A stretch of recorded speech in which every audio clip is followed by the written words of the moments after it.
Hi, everyone. You are listening to Radio Cherry Bombe, and I'm your host, Kerry Diamond, coming to you from the Cherry Bombe office in downtown Manhattan. Today's guest is Laura Lendrum, CEO of Printemps America. Some of you know the Printemps department store in Paris. Well, they've just opened a fresh new retail concept on Wall Street in New York City that combines fashion, food, and French luxury all in one space. The culinary director of the project is Chef Gregory Gourdet, and he's overseeing 5 different spaces at the new Printemps, from the Café Jaloux coffee shop to the Parisian-inspired Salon Vert. Then next week, the fine dining Maison Passerelle restaurant will open its doors. Laura joined me in our studio at Rockefeller Center to talk about the history of Printemps, her impressive career, and why the worlds of food and fashion are colliding more and more. We also talk about her time as the president of Ralph Lauren, and how Ralph's Coffee and the Polo Bar restaurant have become such big hits. Stay tuned for our chat. This Saturday is our Jubilee conference. It is finally here. Jubilee will be taking place at the Glass House in Manhattan, and we can't wait to see everyone. The iconic Gloria Steinem is our keynote speaker, and we have other powerhouse women joining us, including Ozma Khan, Caroline Chambers, Eden Grinchpan, and Zainab Issa.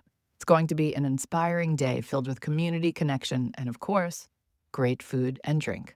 Thank you to our wonderful sponsors, Kerrygold, San Pellegrino, Veuve Clicquot, Lundberg Family Farms, Chase, Ghirardelli, and Nonino. For Jubilee tickets, speaker details, and information on what to eat, drink, and do on the big day, visit cherrybombe.com. If you're coming to Jubilee and you see me running around at the Glass House, make sure to stop me and say hello. Now, let's check in with today's guest. Laura Lendrum, welcome to Radio Cherry Bombe. Thank you so much. I'm so tickled to be here. I am so excited to talk to you because I love fashion. I love food. I think you're a girl after my own heart, as we're going to find out. But what I want to know is, how did a girl from Scottsdale, Arizona, who went to Southern Methodist University, become a seasoned executive in the luxury fashion space?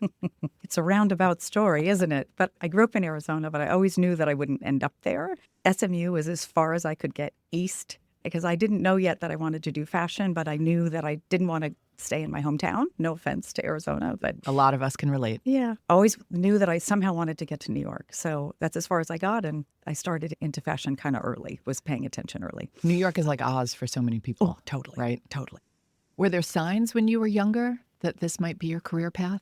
I was reading 17 magazine, if I'm if I'm dating myself, but I read The Bible. Yes, Mhm. that was my Bible. We're standing by the mailbox every August, Exactly. waiting for that September Please, issue. please, please. And I think the other funny sign is that I was always trying to convince my mother that I was already grown out of this and I needed a new one. Like it was, I was already looking for the next, whatever the next style was. I And think. you were in Arizona. I remember growing up in Staten Island waiting for the September issue of 17. And then, you get your one outfit for the fall. I would have to wear that outfit. It didn't matter if it was 80 degrees out and it was a Fair Isle sweater with like some kind of blouse with a bow underneath it. I still had to wear it. The same, immediately. Immediately. Yes. What was your first job in food or fashion? So my very first job was folding sweaters in college at Carol Reed of New England in the Dallas Mall, which was very good practice for especially Ralph Lauren days. And then my first official job in fashion was at Chanel on Rodeo Drive. What did you study in college? Journalism Oh, you did? How cool. and English lit. And I first went into public relations when I got out of school. That's what I thought I was going to do. I thought it was you could learn about so many different topics, work with such a range of people, and get exposed to a lot of different things. I've always been super curious. So it was a good first start. But I also realized that maybe there was more I wanted to do, and maybe I wanted to be more creative. So I found my way to Chanel. You found your way to Chanel and Los Angeles, Mhm. right? How did you wind up in Los Angeles? I already knew then that I wanted to be in New York. I just didn't know how yet to get here. It just seemed so daunting. I ended up saying, okay, I'm gonna go to California first. I'll land in LA and see what happens. And then I landed a job at Chanel on Rodeo Drive, and I thought, well, okay, this is where I'm supposed to be right now. And were you folding fancy sweaters? Holding fancy sweaters. Yes, I started out in sales, and I got very lucky. It's how my career started. The assistant manager left to get married, and I was promoted into her job. And I feel like then the rest is history. I really started to get in leadership and the business side of the business, and step by step. At that store, Rodeo Drive, I learned everything about fashion shows, Was how this to the 90s? clientele. Yes, it was the I mean, it must have 90s. been a wild time on Rodeo Drive. It was. And I think at the time, Rodeo Drive still had a sort of a bad rep for being snooty. And I was so nice. I was like, hi, how are you? What can Right. I do for you? Think Pretty Woman, everybody. That's exactly. When Julia Roberts goes into the store. So I was successful in my sales role because I just said yes to everything. Let me figure it out for you. That's still how I feel about retail today. You can get in through the back door sometimes. Totally. You know, you can work in a store and make your way into corporate. People might not realize that. It's funny. It's really true because I even literally came in the back door. I remember I had my resume and I could see the manager of the store there. And she was sort of saying, oh, I don't have an opening right now. And I was determined to get to her and give her my resume. But it is how you can get in. And I don't think that you have to be pigeonholed at all, as long as you have the open-mindedness to know what you want next, I think. So your current job is a major one. You're CEO of Printemps America, and you just oversaw the opening of Printemps at 1 Wall Street, the landmark Art Deco building in the financial district of Manhattan. All the marketing says, quote, "This is not a department store," end quote. If Printemps is not a department store, what is it? What is it? We even got Stash to graffiti it on the side of the building because we needed to really be clear that I didn't see that. Yes, Okay, right before I we need to come back. opened. What we wanted people to know is that if you go to Paris, it's 500,000 square feet, 3 buildings, also landmark, but departments and shops. And we wanted people to know that this was something different.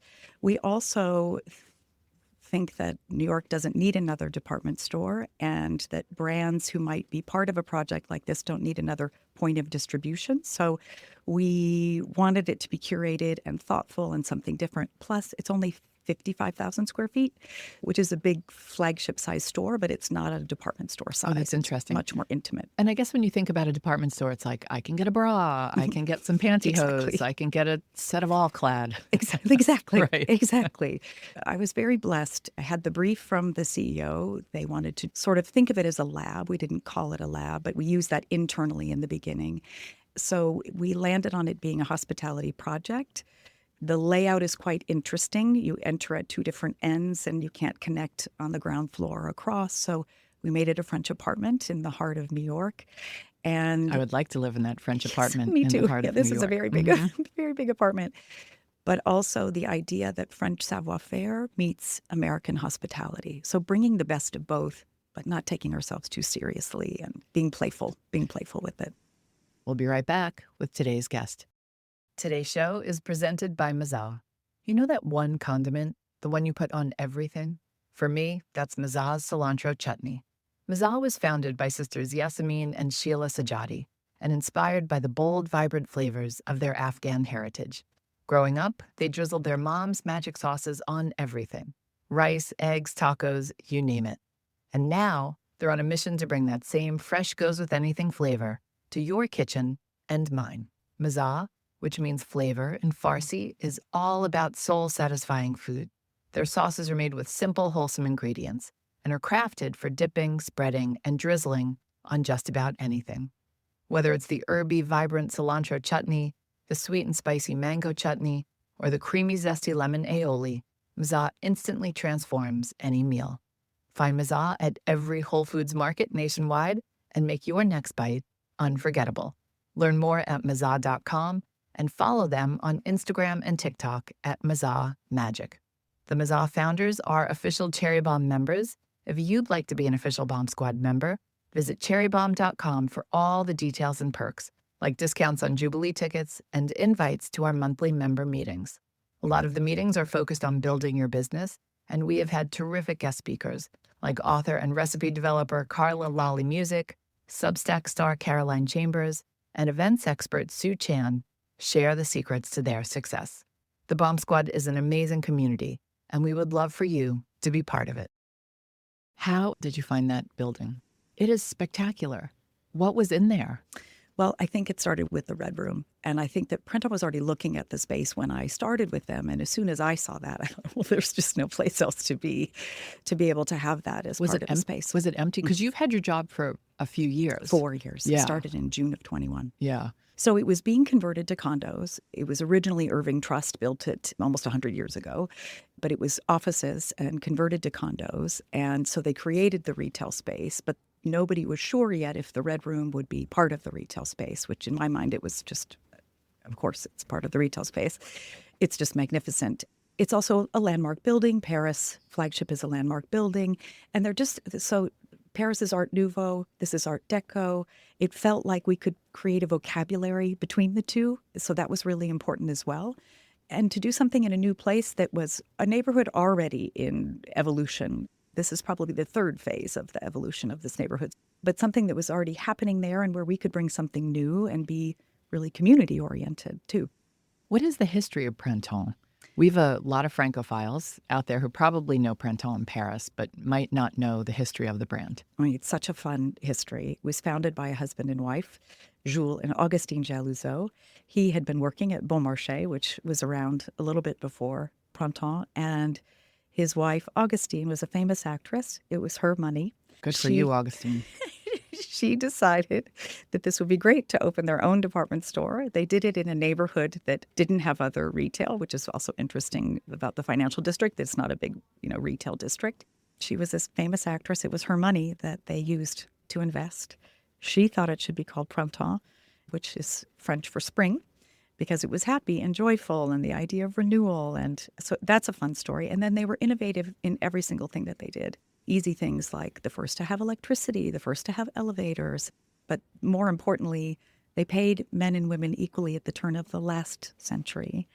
And even before women could vote, they wanted women to have the choice of what they would find in the store, what were the subjects that they could learn about. So even now when we think about modern day programming and education as part of an experiential project, it all goes back to the history. She gave women the vote in the store. That must have been fun for you to go back and do all that research, knowing that you wanted to be a journalist. I had to have 5 meetings in the archives because one was not enough. I kept going back. It was fascinating. Yeah, really exciting. Food and drink are a big part of the Printemps New York story, and you hired Chef Gregory Gourdet as your culinary director. Tell us a little bit about Gregory and why you chose him. Gregory's magical first. I thought a long time about bringing a chef from Paris to New York, but then it made more sense to find somebody in New York who had the French piece. So Gregory is Queens-born, which I love, Haitian background, classically French trained. He grew up in the Jean-Georges world. His whole resume is so impressive. The last 17 years, he's been living in Portland, Oregon, and doing a lot of different things. But most recently, he launched his restaurant, Con. I met him and instantly really liked him, then tasted all of his food. A small group of us went for 2 days, ate everything on his menu. Phenomenal. And then he can be gluten-free and dairy-free. So this project is inclusive. It's meant to celebrate everybody, coming together. And so he just was perfect on every front. Plus, he's a fashion guy, too. He's so stylish. He's so stylish. Yeah. Yes. I thought it was super sly on your part to have hired him because he wasn't in New York, but he's a native New Yorker. And you know how native New Yorkers feel about other native New Yorkers, point of pride. French trained, like you said, had worked for some big names, became a big name himself. It would have been so easy for you to just make this another Jean-Georges project. Sorry, Jean-Georges, no offense, but, you can't have everything in New York. Or one of the other hospitality groups that just kind of dominates the scene. So very cool. Gregory's overseeing 5 culinary concepts at Printemps. Can you walk us through each? Yes, with pleasure. So the first is Café Jaloux, short for Jalouzeau, the founders, playful take on their last name. And as Gregory would say, this is the most French of all of the concepts. So amazing croissant and everything else that you want to see in the pastry case, although there are gluten-free choices too, which is amazing. Coffee, our coffee partner is Devotion, and the coffee's amazing. Everything still has his little touch. There might be Haitian chocolate in the pain au chocolat or how we do the milk, etc. But it's really the most French. And it's in the playroom, which feels very indoor-outdoor. And just a magical place to come and spend time before It's a chic little spot. It's a chic little spot. Yeah. I would imagine a lot of people en route to work stop in there and get their coffee now. When we open early on purpose. And I think the magical thing was the first day we opened, the cafe was just full within 15 minutes. And it just felt like, oh, this is exactly what this is supposed to be. So that's Café Jaloux. Then upstairs, so we're traveling through the French apartment. Now we go to the salon. The salon is like the living room, le salon. My French Is that the space where you come up the escalators and it's and right you there? see the frescoes and you see the... It's a gorgeous space, It's yeah. just breathtaking. It's the biggest single space in the store. And all of the F&B is just interwoven into the experience on purpose. So you come upstairs and you hear the tinkle of glasses, and then you see this visionary, setting in front of you. But Salon Vert is raw bar, is seafood, is really light bites, amazing soup right now that you can't get enough of. And of course, a great selection of wine and champagne. I feel like I talk about champagne all the way through the building. Okay, it's You my can have favorite, champagne my anywhere. favorite drink. But I think it's really a place where you can pull over, you can meet friends. It's been also really busy since we opened, but I think every time I'm shopping, I'm hungry and I want something that I don't have to go too far off my mood and my beaten path to be there, and it's perfect. That space is so beautiful. You've got the bar that you can sit at, you've got the banquette, you've got tables. Before you even look at the menu, there is so much to look at. Yeah.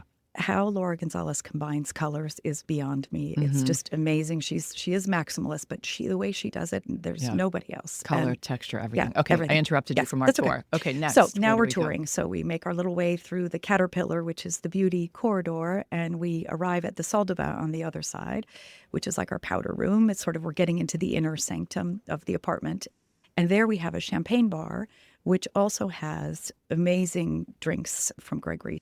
Depends on perpetual renewal. We're in sort of the spa treatment space. So sometimes you might want champagne and sometimes you want a juice or something else that's healthier, depending on what you're there to do. And Gregory is so clever with how he mixes flavors in his zero proof drinks as well. So we really have a range there. So far, champagne is the chosen beverage. Then we travel towards the Red Room on the north side of the project, and we go down a gorgeous pink marble staircase to the Red Room bar. The Red Room bar, of course, obvious name, but it had to be that, adjacent. It'll be open all day. It has pieces, textures and flavors of the Red Room bar. Amazing French touches. So it's another Versailles pattern, but with travertine circles and beautiful ceiling. But the menu there right now, it's drinks. When we open the last piece, the Maison Passerelle, which is our fine dining restaurant, the Red Room bar will also have food adjacent to Maison Passerelle, but it'll be open all day. Lighter bites, smaller plates, amazing cocktails. It's been busy. It's such a pretty room. It's I know I so keep saying pretty. everything is beautiful, pretty, chic, sexy, but you have to go and see it because you'll be like, oh, Kerry's right. Everything is all those things and Thank more. you.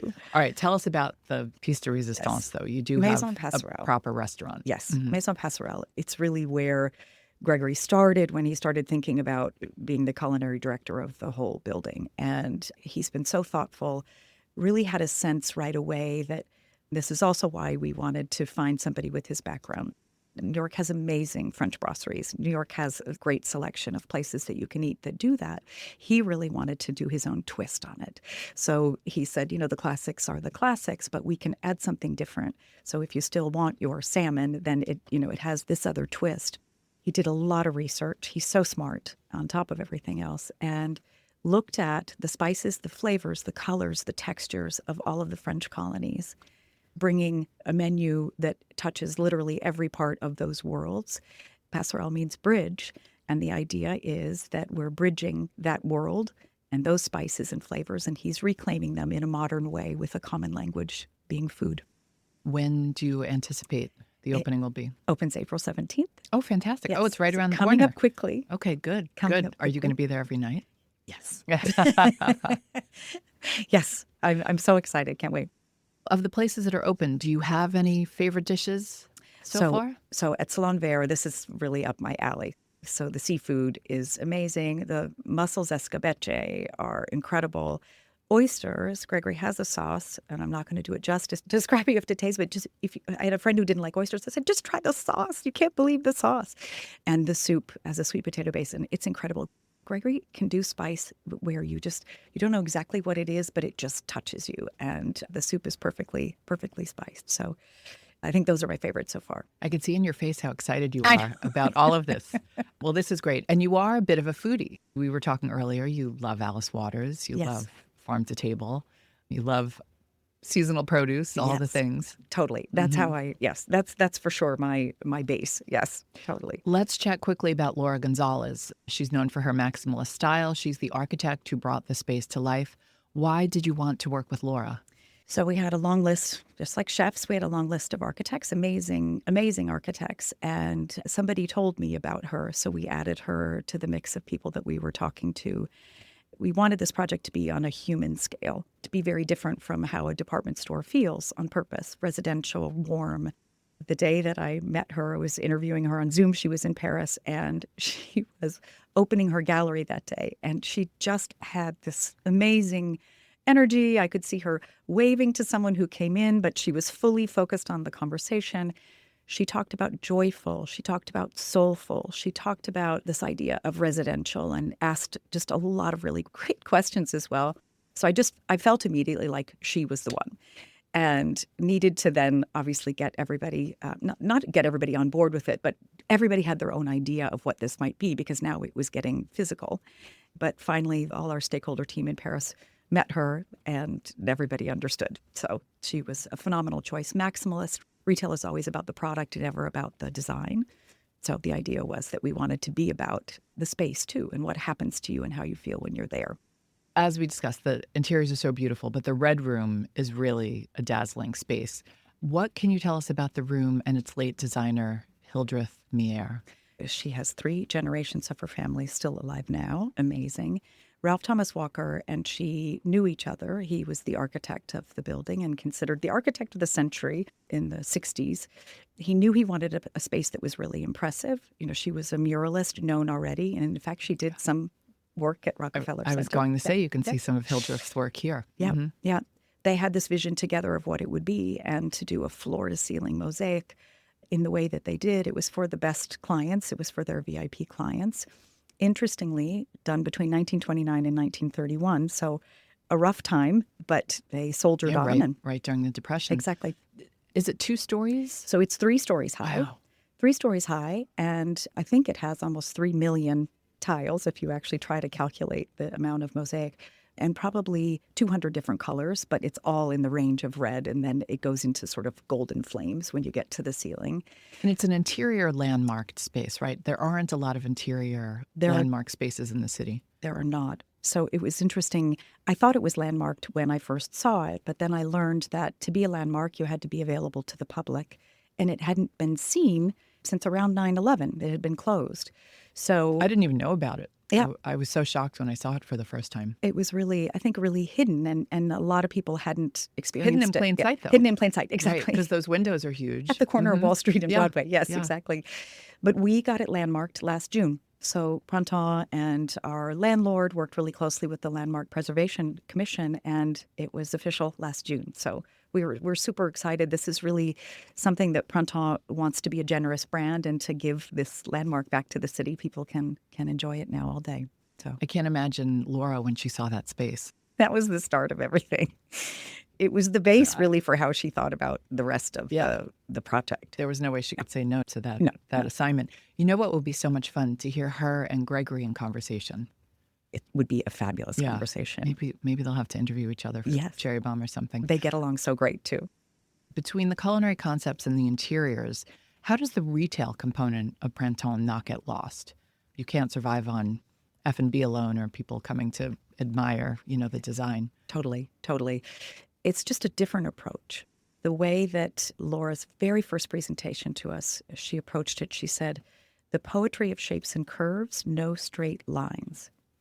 And if you think about a department store, or you can think about the IKEA model, which is great, but everything is on a grid. Everything is very organized. There's nothing. The first word that popped in my mind was boring. Let's say straightforward.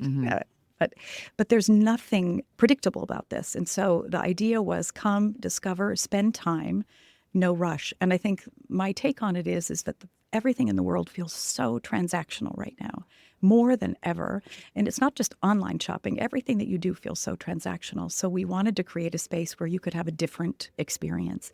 So not only curves and no straight lines, but wander and play, and we'll have different programming and things. But I think it gives you an opportunity to discover in a different way. I was hosting some people the other night at Salon Vert.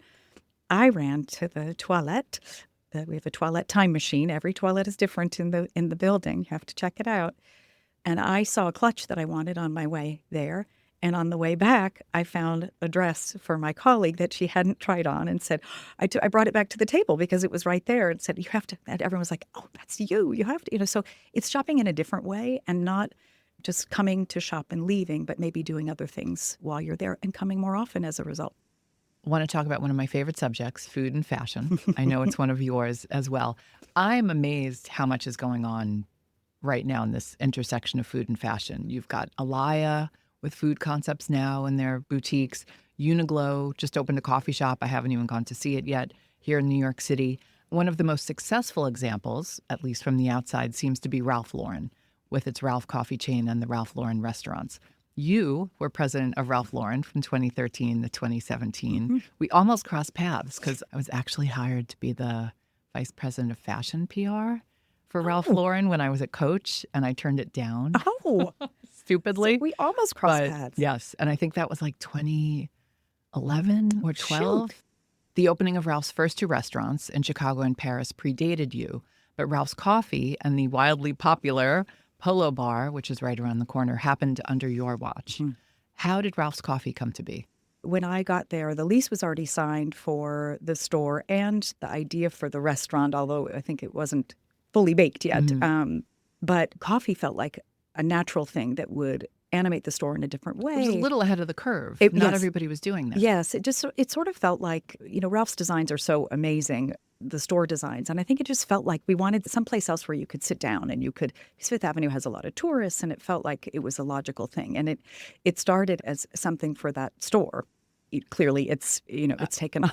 Shockingly. Yeah. I mean, I read online, Ralph's Coffee is one of the largest independent coffee companies in the U.S. now. And has more than 30 locations around the world. Well, and it's amazing because I think the immediate team that works with Ralph on these things is so talented. Mary Margaret and Charles. Oh, Mary Margaret. Hi, Mary Margaret. Hi, Mary Margaret. They're so talented. And the attention to detail that they can bring to a Ralph project is incredible. And I learned so much from being in that process of how everything came to life and how thoughtful everything was and how connected it was. I think it's grown because it really resonates with people and it really feels like a space you want to be in. And it's so iconic. It was immediately iconic. It's the first time that I saw that people coming just because they have to have a coffee and they have to take a picture and it has to be part of the New York trip, I mean, if I remember correctly, it was a hit right away. Yes, immediately. I know you already had the two restaurants, but I mean, it's a little different. You open a restaurant in Paris, you open a restaurant in Chicago. I know that's a big deal, but it's not New York. Were there expectations for the coffee? I mean, it wasn't even a brand then for the coffee I think spot? In the beginning, it was just part of retail. I mean, it really was. There were not expectations for it. But I think immediately we saw how well it worked. And so you're thinking, can it be at the Mansion? Can it be somewhere else in New York? How could it go elsewhere? And so I think the team started looking at it right away. But in the beginning, it was an idea that, to test, and people just loved it. Just loved it. You mentioned the Mansion. That's the landmark space. Yes. I've been there plenty of times. It's big and elegant, but it's very big. So sometimes it could feel a little, sleepy there. We'll use that word.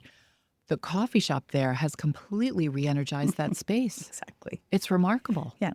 But it becomes your daily habit. It becomes something that's part of your life. So people come more often. They come all the time and feel really good in that space. It's super casual. And I think about this related to this project. Coming to buy a cappuccino feels really easy and you can walk around with it. And so it's an entry point to a brand that might be intimidating, or maybe it doesn't feel like something else is happening right now, but you're instantly a part of the world. I'm endlessly fascinated by the Polo bar. I've only been there a few times. It's the Ralph restaurant on Fifth Avenue in Midtown. It is so popular. You cannot even step foot into the place unless you know somebody who's gotten you a reservation or you're regular friends with Ralph, whatever it takes. Do you still go there? Yes. Can you still get a table? I do. Yes, I can still get a table. I'm sure people ask you all the time, can you get me a reservation? Yes, they do. They do. Actually, I had dinner there a week ago Sunday, and it's as lovely and fabulous as ever. I mean, the shocking part to me is the team essentially took a basement space with no windows in a neighborhood that used to be a restaurant wasteland and turned it into a hit, a huge hit. Every time I step in there, I'm like, how did they do this? It's the magic of Ralph first. Also, we had the Chicago restaurant was actually in my P&L as well. So I learned a lot about that business, which was also a very local favorite. A lot of Ralph customers ate there. But I then think Oprah was a fan, which probably didn't hurt. Mhm. exactly. The Paris restaurant, though, was also just magical. And the fact that Ralph, of course, could go to Paris and open a restaurant like that. Right on Boulevard Saint-Germain. Exactly. Yeah.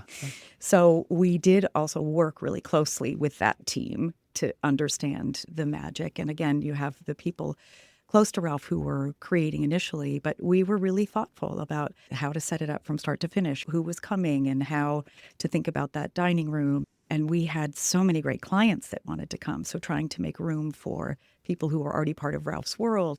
So it was a delicate dance every day to figure out how to make it all fit. I can't even imagine handling the books over there. Fantastic people. That's true. That's true. Yeah. And you've got Nellie. Exactly. I mean, what a secret weapon. She's magic. She's fantastic. Yeah. Well, I think it's so inspiring for restaurateurs and food people around the U.S. who maybe have their own space and aren't sure what to do with it. This is a windowless basement. And when you think about transforming spaces, like it is possible. Like you can take a space that doesn't seem very special and make it someplace wildly exciting. Absolutely. Yeah. You can take anything and do that. I think it's really about how you approach it, and it's really about how big is your imagination. In this case, we were able to create a really intimate Ralph's world, which worked, but you could do so many things with a space like this for sure. There are so many other examples. Dior just opened a cafe in Dallas with Chef Dominique Crenn. Prada, they own Pasticceria Marchese. Am I saying that right? Yes. In Milan. Which is Peter perfection. Somm, the designer, just published a cookbook. I can go on and on and on. I mean, you've got the LV Cafe here in New York City. We had their wonderful pastry chef on the podcast a few weeks ago. You can't get in there either. What is going on? Like food and fashion did not used to be friends, as silly as that sounds. It's so true. Yeah. It's so true. I think it's a few things. So, and I keep trying to think who was actually first. Was it Giorgio Armani? Because I think very early on he had this idea of the food and fashion. But I think our celebrities of today are chefs. We want to know, who they are, and we follow them and love their food. And all the worlds have merged now. So we can add food to music and art and fashion together. That's powerful when you think about how all that comes together. So I also had a brief stint at Dean & DeLuca. We saw the loyalty of people who were so addicted to Dean & DeLuca and who would come. So it's understanding that loyalty piece, understanding the frequency piece. So people want to come more often because they feel very connected to the brand in a very immediate personal way. And then there's shopping and everything else that happens on the other side. And when you mix it all together, I think it can be magical. And I can tell you humbly, so far in this project, the fashion is working famously. People are shopping, but maybe in a different way. And they say they feel comfortable and at home, and they can't believe how long they've been here. And so hopefully it's a way to approach it in the future. But I think that we're obsessed with chefs. We're obsessed with food. And I feel like in New York, it's also a sport. It feels like that sometimes, definitely. What can fashion learn from hospitality and vice versa? I think that we both have the customer at the center, maybe approach it in a bit of a different way. But I think that fashion, when you're working with clients, you're so intimate in a way. Food is the same way. So I think it's understanding each other better, understanding how each other work. But I think that the marriage is a really good one. I've actually, in this project, gotten to go deeper and further and respecting on both sides how hard it is to deliver perfection or the attempt at perfection every time. I'm humbled by Gregory, by the team, by what they're doing. Rachel Green is our pastry chef, amazing. And we get to produce in-house, which was my dream, and I'm so happy we do. So I think it's more understanding each other better and how similar the worlds are. Both are ephemeral, both move and change. I heard there are lines out the door. What's a good time to come visit and try to get a space at one of the places to eat or drink? So reservation helps. We're on Resi. There are lines. They form in the beginning opening. It was just crazy and unexpected. There were lines literally all the way around the block the first 10 days. Now it seems to form in the afternoon. But if you have a reservation now, we're more organized and ready, so you can come in if you have a reservation. We're trying to balance, and the part of the reason of the lines is not for the sake of lines, but to make sure that the experience inside is what we want it to be. Understandable. So hopefully it will all balance out a little bit. Laura, we've run out of time, but please come back. I mean, there's so much. We didn't even talk about the Dean & DeLuca years and, there's so much, your Gucci years, like you've had a really remarkable career. And I so appreciate that you took the time to come up and talk to us. Thank you. I'm so honored to be here. It's really, really my pleasure. And thank you so much for having me. That's it for today's show. I would love for you to subscribe to Radio Cherry Bombe on Apple Podcasts, Spotify, or YouTube. Our theme song is by the band Tra La La. Joseph Hazen is the studio engineer at Newsstand Studios. Our producers are Catherine Baker and Jenna Sadu, and our editorial coordinator is Sophie Kais. Thanks for listening, everybody. You're the bomb.